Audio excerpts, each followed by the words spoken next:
I come from the tiny village is people on their last resort, cast out stoners, vagabonds, and nomads, people that have no other options.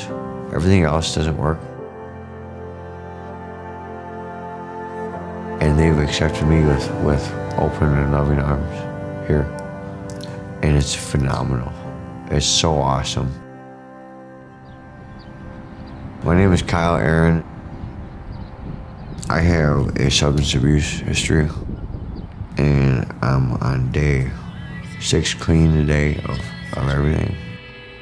When I came to tiny homes, it took me away from downtown. There was no hustling or panhandling or nothing, and I'm like, ooh, I didn't like running around and ask people for money anyway. And it put me right next door to this really cool deaf Lutheran church. We use the historic liturgy and hymns of the church. We follow the lectionary just like the rest of the church. But everything here is done both signed and voiced. And so I do the pastor parts, and we have a lay assistant who leads the people parts. Our hope is in the name of the Lord. But other than that, it looks pretty similar to what you'd find in any other Lutheran church. It's very helpful for me to understand about Christ. We started thinking about, talking about, praying about new opportunities and how we might be able to reach out to our community. And we had some ideas that we were kind of bouncing around, but we hadn't settled on anything yet.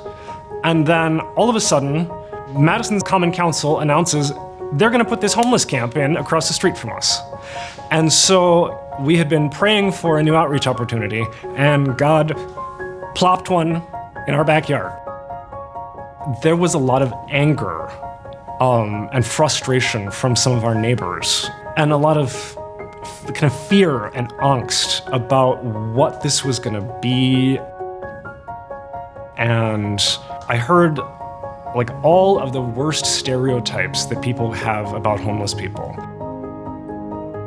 And there was a conscious moment for me when I just kind of sat back and I realized we had a choice.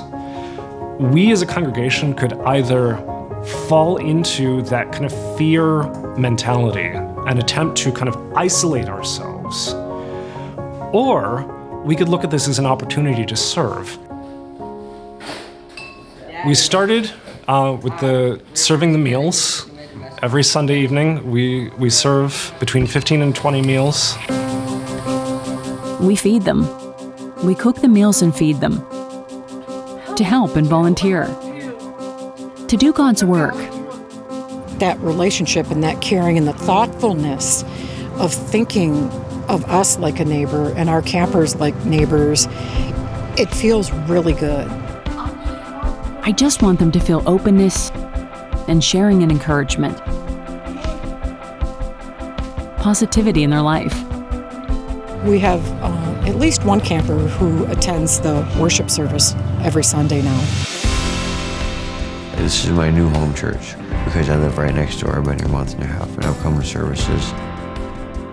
And now I know how to sign a little bit.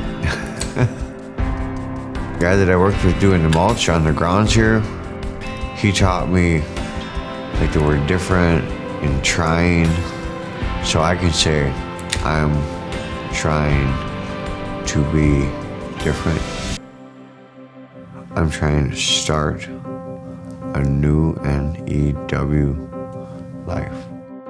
Sober.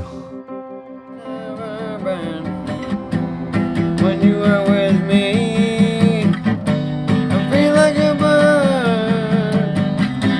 Whenever you need me, I'll be right there. And I believe I'm saved. You are the light of my life. That's a person. You take away all of my pain. He's hungry, he needs some food, and he needs the love of Jesus. Whatever his story is, whatever he looks like, whatever his background is, right now, that doesn't matter. He needs food. We have food to feed him. And that's enough. And if we move forward and we build relationships and we get to know, and then that's great. But if not, he's still been fed. He's still experienced that love, even if it was just a one-time thing. We made a difference.